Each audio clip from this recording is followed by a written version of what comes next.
Perkenalkan, nama saya Nadira Arianti dengan NIM 21111 Di sini saya akan menemukan tugas 5 praktikum keamanan cyber. Kita langsung masuk saja di bagian yang pertama, yaitu course activity atau greeting cards. Di laporan di sini kita diminta untuk membuka link iOS. Dikarenakan link di laporan ini sudah tidak tersedia, jadi di sini saya membuka link baru.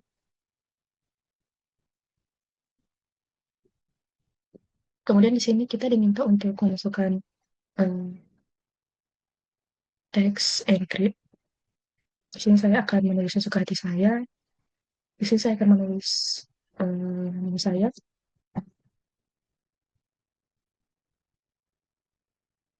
Dengan nama saya.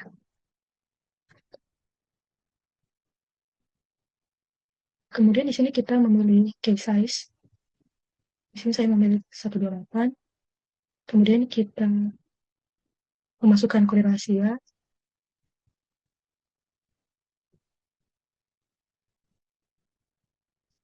Di sini saya memasukkan kode rahasia seperti ini. Kemudian di sini kita encrypt. Lalu di sini sudah keluar outputnya, yaitu kalimat acak yang tidak terlihat kata yang saya masukkan di encrypt di awal tadi. Kemudian ini kalimat acak yang sudah ada, kita masukkan di descript. Di sini kita kontrol V saja. Setelah itu kita masukkan password tadi. Di sini password yang tadi jangan sampai lupa. Kita masukkan bisnis.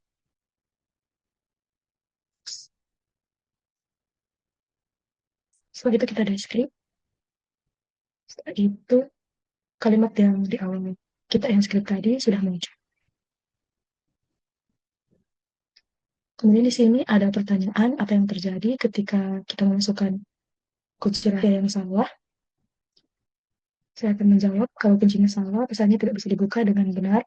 Yang muncul hanyalah teks acak yang tidak bisa dibaca atau muncul error. Karena enkripsi iOS hanya bisa dibuka dengan kunci yang benar.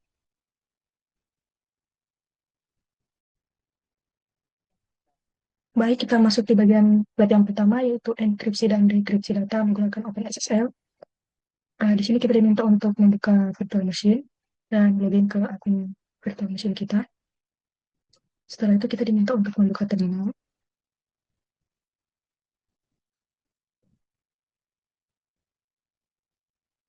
Kemudian kita diminta untuk mengetik perintah ini.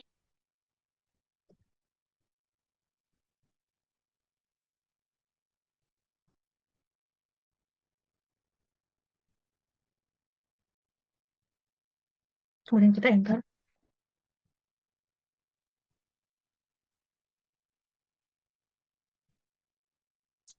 Setelah itu kita masuk di bagian yang D.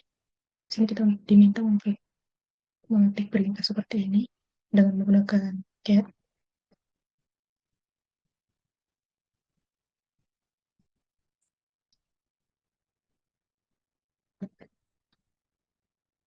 Sini kita menggunakan tipe file .txt. Setelah itu kita enter.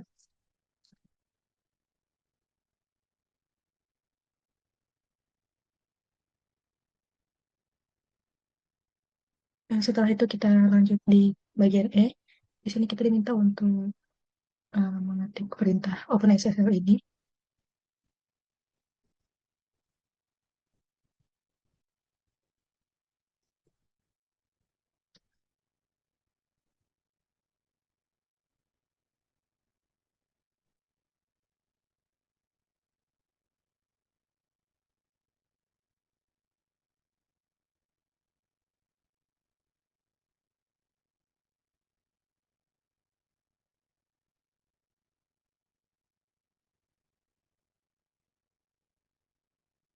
Kemudian di sini kita diminta untuk memasukkan enkripsi password. Di sini kita memasukkan CyberOps saja. Kemudian kita verifikasi kembali CyberOps.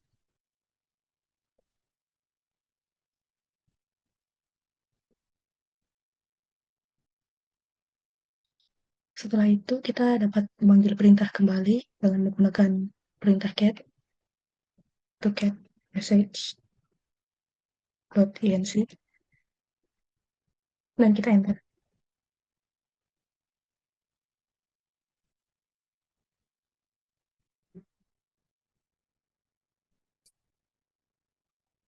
Nah, kemudian di sini ada pertanyaan di bagian F, apakah isi file message.enc ditampilkan dengan benar? Seperti apa tampilannya? Di sini saya akan menjawab tidak, karena isi file message.enc tidak ditampilkan yang benar. Yang muncul hanyalah teks acak atau simbol-simbol aneh yang tidak bisa dibaca karena file tersebut sudah dienkripsi. Isinya bukan lagi kalimat biasa, tapi sudah diubah menjadi ciphertext atau kode terenkripsi dan hanya bisa dibaca kembali jika didekripsi menggunakan password yang benar.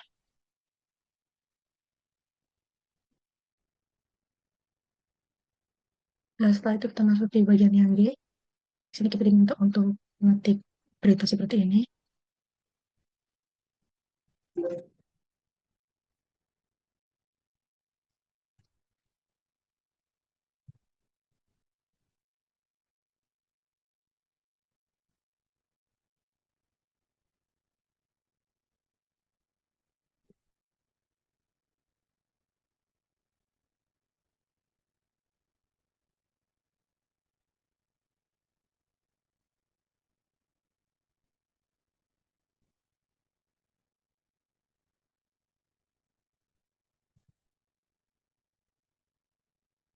Kemudian di sini kita diminta untuk memasukkan password enkripsi, yaitu CyberOps. Kemudian kita verifikasi kembali.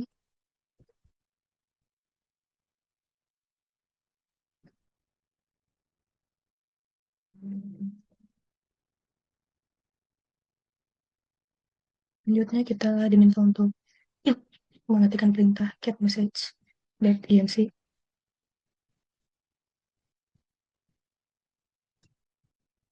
Seperti ini. Kemudian ada pertanyaan, apakah message.enc ditampilkan dengan benar? Di sini saya akan menjawab ya. Sekarang file message.enc ditampilkan dengan benar dan isinya terlihat sebagai serangkaian karakter yang tidak dapat dibaca atau diinterpretasikan secara langsung. Ini karena file tersebut masih dalam format terenkripsi dan tanpa menggunakan kunci enkripsi yang benar. Pertanyaan selanjutnya yaitu, dapatkah Anda memikirkan manfaat memiliki message.enc yang di-encoded base 64? Sini saya menjawab ya. Mengenkripsi file dalam format base 64 memudahkan pertukaran dan penyimpanan file melalui media yang tidak dapat menangani data biner seperti email atau teks.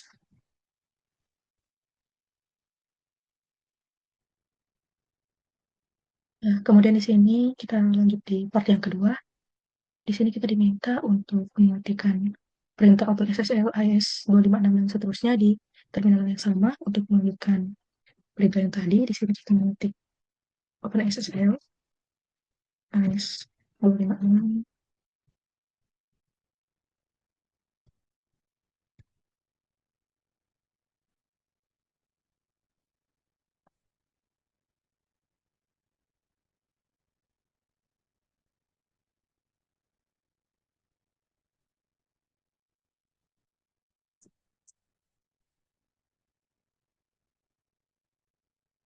Kemudian kita enter.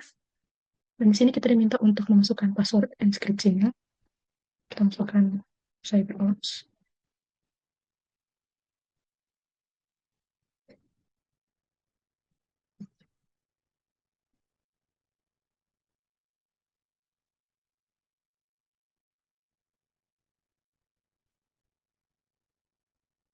Setelah itu kita diminta untuk memasukkan perintah cat decryption.txt. Kemudian kita enter. Kemudian di sini ada pertanyaan,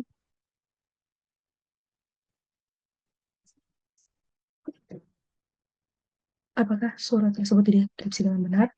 Di sini saya menjawab ya, saya yakin itu benar, karena saat memasukkan password yang sama yang digunakan untuk mengenkripsi file, OpenSSL akan menggunakan password tersebut untuk mendekripsi file message.enc, kemudian isi file terdekripsi akan disimpan dalam file teks baru bernama decrypted_letter.txt dan dapat menggunakan perintah cat untuk menampilkan isi file tersebut serta memverifikasi apakah suratnya berhasil didekripsi. Seperti ini surat dari perintah yang tadi. Kemudian pertanyaan selanjutnya. Baik, mungkin di sini saya akan menunjukkan lab examining Telnet and SSH in Wireshark. Yang pertama kita masuk ke langkah yang pertama yaitu capture data.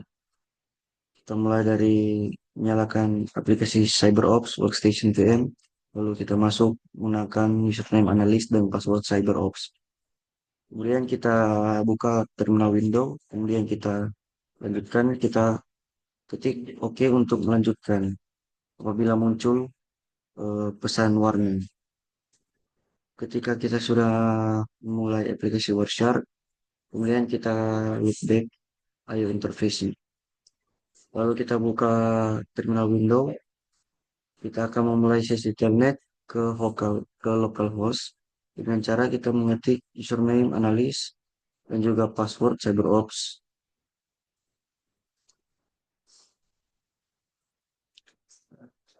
Nanti ketika kita melakukan langkah-langkah tersebut akan muncul tampilan seperti ini di gambar ini. Kemudian kita lanjut ke step yang kedua, to examine the telnet session. Apply a filter that only display telnet related traffic. Enter telnet in the filter field and click apply.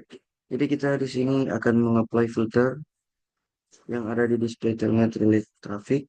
Kemudian kita ketik telnet di dalam filter field. Lalu kita apply. Kemudian kita klik kanan dari salah satu telnet, line telnet yang ada di paket list.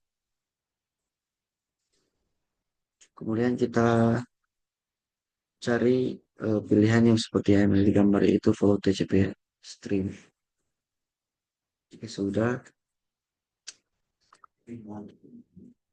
di follow TCP stream akan memunculkan data dari telnet session dalam aplikasi CyberOps Workstation VM. Dan tampilannya akan menjadi seperti ini. Ketika selesai, kita akan close, kemudian kita ketik exit di terminal untuk keluar dari telnet session. Lalu kita masuk ke mentionnya yaitu examine and SSH session with Wireshark. Kita akan memulai Wireshark yang selanjutnya, dimana kita akan menemukan dengan localhost yang lain. Di terminal prompt kita akan mengetik perintah SSH localhost. Kemudian kita klik yes untuk lanjutkan mengkoneksikan. Kita akan ketik CyberOps ketika langkah-langkahnya sudah terjalankan. Jika sudah, kita start Wireshark capture, kemudian kita apply SSH filter di Wireshark capture data. Kemudian kita ketik SSH di dalam filter field atau di field yang di bagian seperti ini. Kemudian kita klik apply. Kita masuk langkah yang berikut, yaitu kita klik kanan di SSH V2 di dalam line packet list. Kemudian kita cari follow TCP string. Nah, kita buka follow TCP string. Inilah follow TCP string. Kemudian kita akan membandingkan data dari SSH session ke data yang ada di telnet session. Jika sudah selesai, kita akan menutup SSH session dengan cara kita klik close, kemudian kita tutup Wireshark. Lalu, why is SSH preferred over telnet for remote connection? Jawaban, SSH atau secure shell lebih disukai dibandingkan telnet untuk koneksi jarak jauh karena SSH menyediakan enkripsi yang melindungi data yang dikirim antara pengguna dan server. Dengan SSH, informasi sensitif seperti username dan password tidak dikirim dalam bentuk teks biasa atau plain text, sehingga tidak bisa dengan mudah disadap oleh pihak yang tidak berwenang. Sementara itu, Telnet tidak mengenkripsi data sehingga sangat rentan terhadap serangan penyadapan dan pencurian kredensial. Selain itu, SSL juga menyediakan fitur keamanan tambahan seperti autentikasi berbasis kunci dan perlindungan terhadap serangan brute force. Oleh karena itu, SSL menjadi standar yang lebih aman dan handal untuk akses jarak jauh ke sistem. Kemudian kita masuk ke lab yang selanjutnya yaitu hashing things out. Di sini kita masuk yang berikut adalah creating hash with OpenSSL. Masuk ke step yang pertama yaitu hashing a text file. Di dalam CyberOps Workstation virtual machine, kita akan membuka terminal window. Dikarenakan text filenya di Home Analysis Lab Support, kita akan mengganti direktorinya dengan cara kita mengetik eh, perintah seperti yang ada di layar ini, yaitu cat letter to grandma txt. Masuk di dalam eh, jendela terminal, nanti akan muncul perintah seperti yang ada di sini.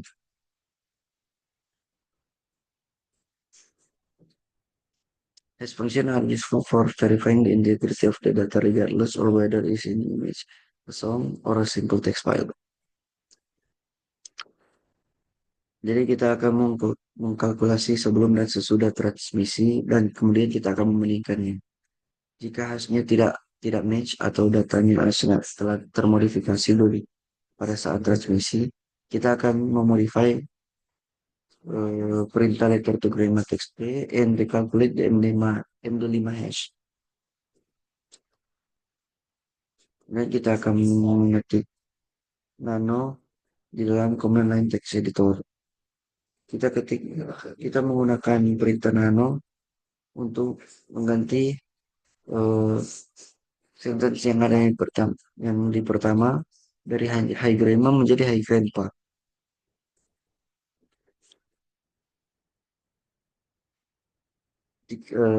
Jika kita sudah menggantinya, kita ketik perintah Ctrl X, kata kunci Ctrl plus X untuk save file yang sudah dimodifikasi. Kita lanjut, kita ketik Y, kata kunci Y untuk mengkonfirmasi nama yang sudah disimpan di file. Kemudian kita lanjut, kita ketik enter untuk keluar dari nano. Dan kita akan lanjut ke langkah yang selanjutnya. Ketika filenya sudah dimodifikasi dan sudah tersimpan, kita akan merang perintah yang sama untuk generate MD5hash dari file. Is the new hash different that hash captured in item? How different?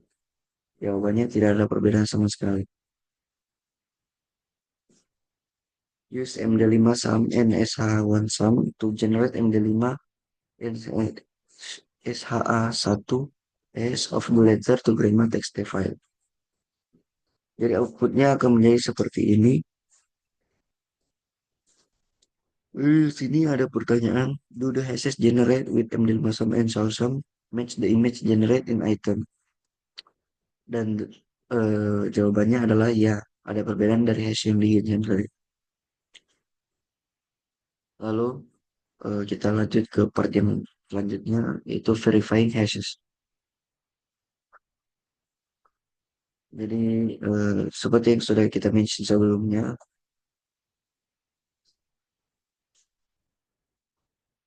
hash biasanya digunakan untuk memverifikasi file. Jadi ketika kita sudah memverifikasi file tersebut, seperti gambar yang ada di tadi,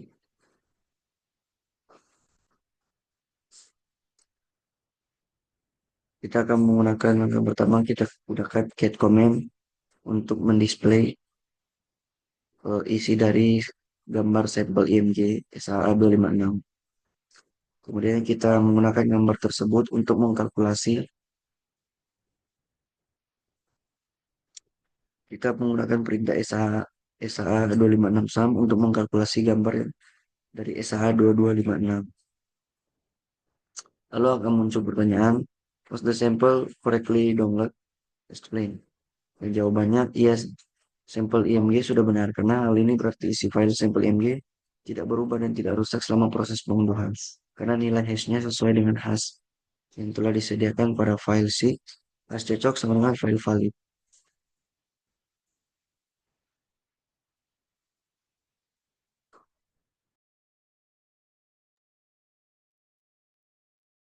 Nah, di sini saya sudah mendapatkan ini pada bagian D. eh,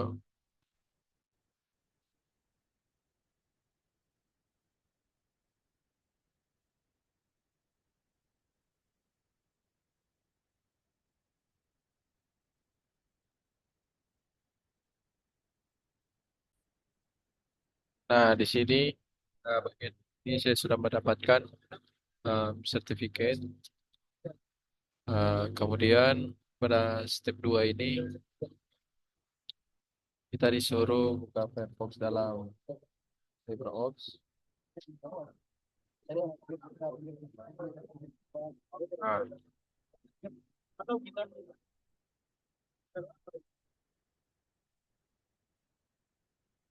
kita klik ini, kita klik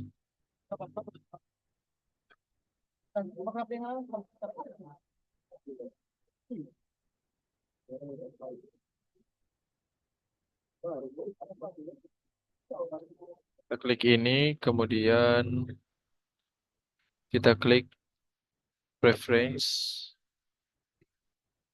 and Privacy Security.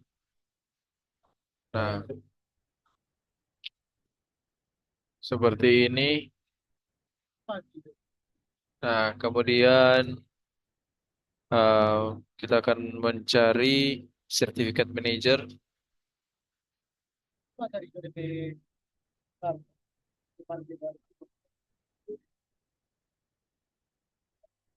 Nah, seperti ini.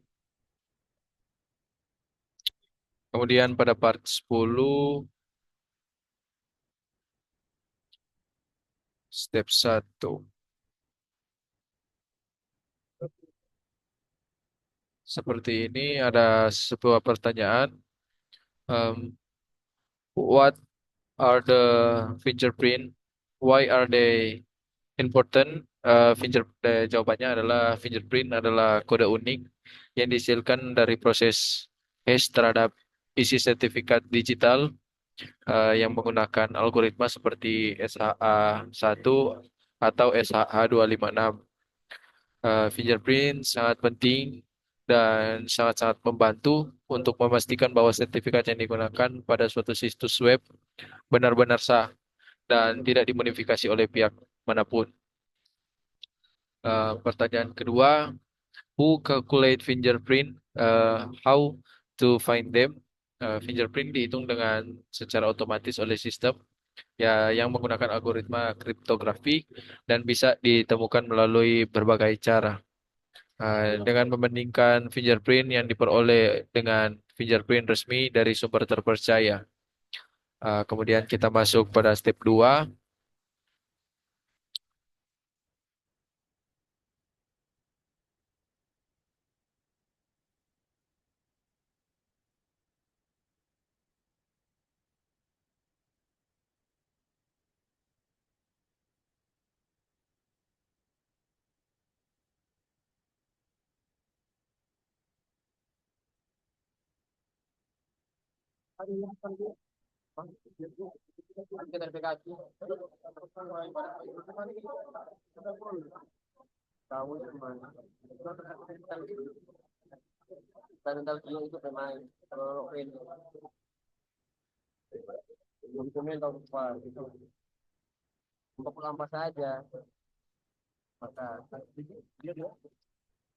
Bro, 558. Dia 558, engine 50 kilo. Yang dia 58. Mana lihat elevasi game. Elevasi.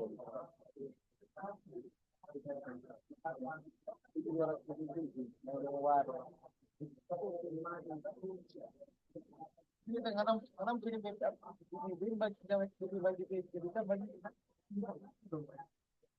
tahu jauh nih. Pembunuhan. Makanya ini elevasinya gila. Apa yang mereka jalan?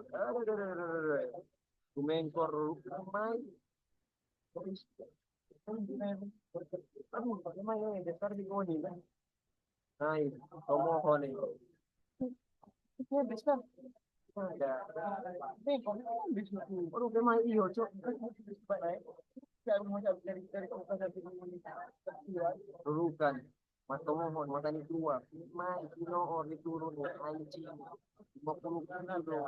Main. Jadi masuk dari tomohon. Dari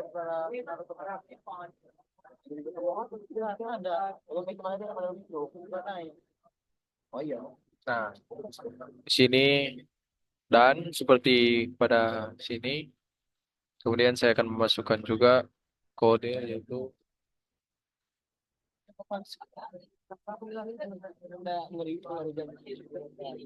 Nah, di sini tidak menimbulkan seperti ini karena saya sudah membuat di laptop yang lain.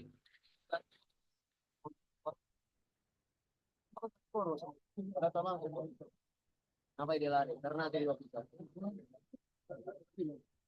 42, maraton, pulau Ternate, main, apa kemarin, 10, apa 2.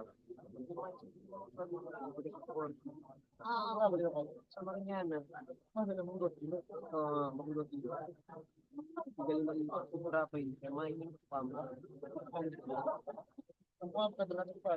Nah, next kita akan mengeluarkan output seperti ini. Kemudian sini ada pertanyaan. Why was that specific algorithm chosen? Does it matter? Algoritma SHA-1 ini dipilih dalam perintah tersebut karena secara eksplisit diminta dengan opsi SHA-1. Namun seiring perkembangan teknologi dan kemampuan komputasi, kelemahan dalam SHA-1 mulai terungkap, terutama kerentanannya. Kita masuk pada step 3. Ada pertanyaan, use table 1 to compare the certificate fingerprint execute directly from the Cisco HTTPS site with the one accurate from within your network. Recall fingerprint may change over time. Jawabannya adalah tidak. Fingerprint sertifikat yang diperoleh langsung dari situs Cisco adalah ini. Jadi fingerprintnya tidak cocok. Ada juga pertanyaan, what does it mean? Jawabannya adalah perbedaan fingerprint menunjukkan bahwa sertifikat yang digunakan saat ini telah berubah dibandingkan dengan data pribadi. Data pada April 2018. Hal ini wajar karena perusahaan seperti Cisco secara rutin memperbarui untuk menjaga privasi dan kepercayaan pengguna. Sini juga ada pertanyaan. It is method 100% foolproof. Jawabannya adalah tidak, karena metode pengecekan fingerprint tidak 100% foolproof karena fingerprint bisa berubah secara sah ketika situs diperbarui sertifikat dan pengguna harus mendapatkan fingerprint yang diyakini benar dan terpercaya untuk dibandingkan. Part 11. Nah, di sini ada jawaban reflection. What would be necessary for the HTTPS proxy to work? Jawabannya adalah agar HTTPS proxy dapat berfungsi dengan baik. Ada beberapa hal yang penting yang harus dipenuhi. Pertama, proxy harus memiliki kemampuan mencegat dan mendeskripsi lalu lintas HTTPS uh, menggunakan teknik yang disebut SSL atau TLS. Karena untuk itu, sertifikat root CA memiliki proxy yang harus diinstal dan dipercaya di perangkat klien agar browser tidak menampilkan peringatan keamanan. Dan kedua, proxy harus dapat menganalisis dan memproses lalu lintas transkrip tanpa merusak integritas koneksi antara klien dan server. Sekian, terima kasih.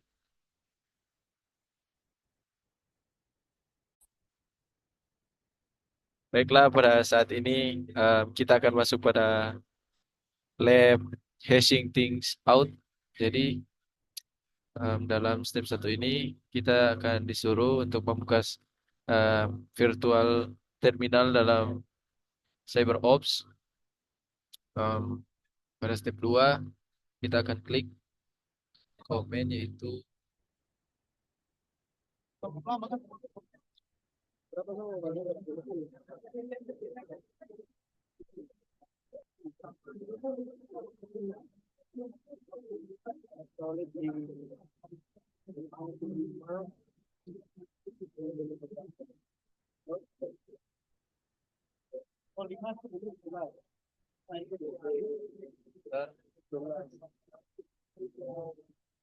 kemudian pada step C ini kita akan memasukkan komen lagi.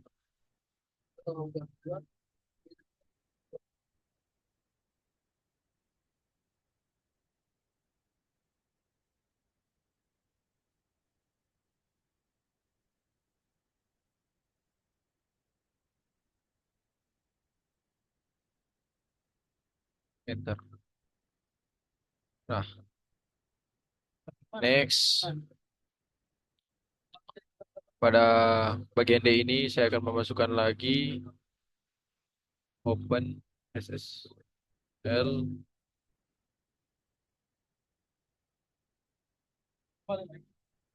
header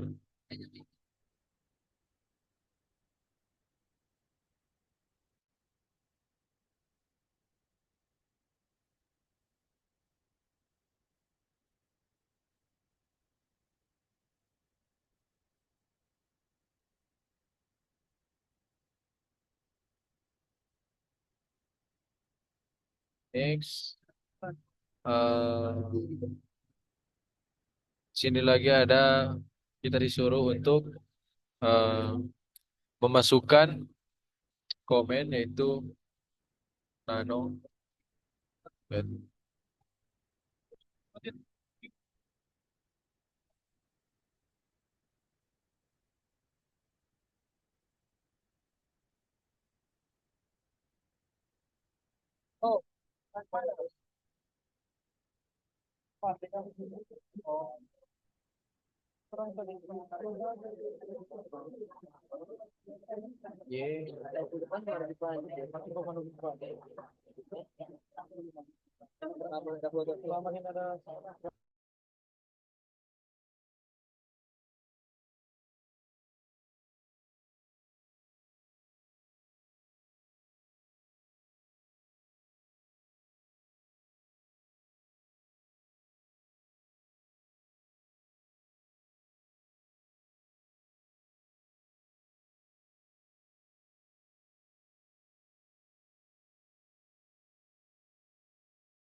kemudian Ctrl X.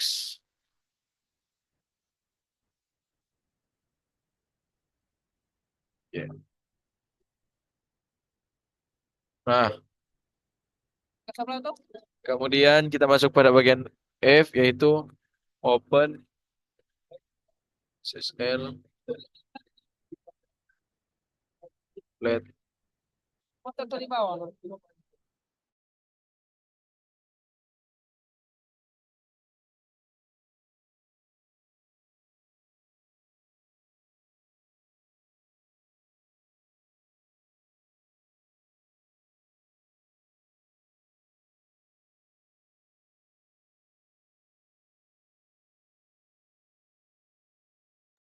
Nah, di sini ada pertanyaan. Is the new hash different? That hash calculate in item D. How different? Jadi jawabannya adalah tidak ada perbedaan sama sekali. Kemudian kita masuk pada bagian G.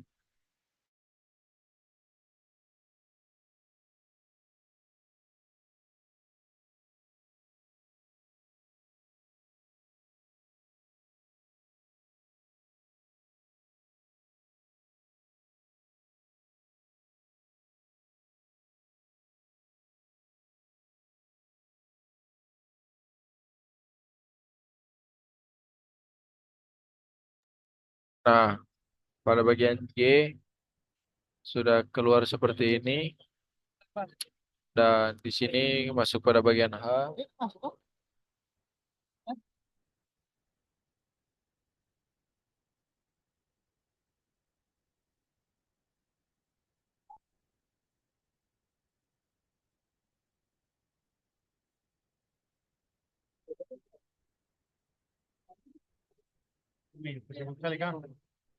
Iya, Cak.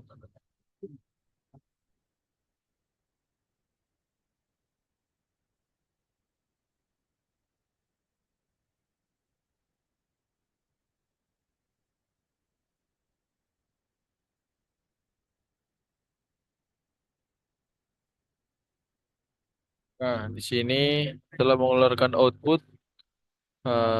Kemudian ada pertanyaan. Do the hash generate with? Di sini ada pertanyaan. Jawabannya adalah ya, ada perbedaan dari hash yang di generate. Di sini kenapa tidak? Ya, di sini kenapa outputnya seperti comment not found? Karena saya sudah melakukan ini di laptop lain. Kemudian kita masuk pada part 8 bagian A dan B.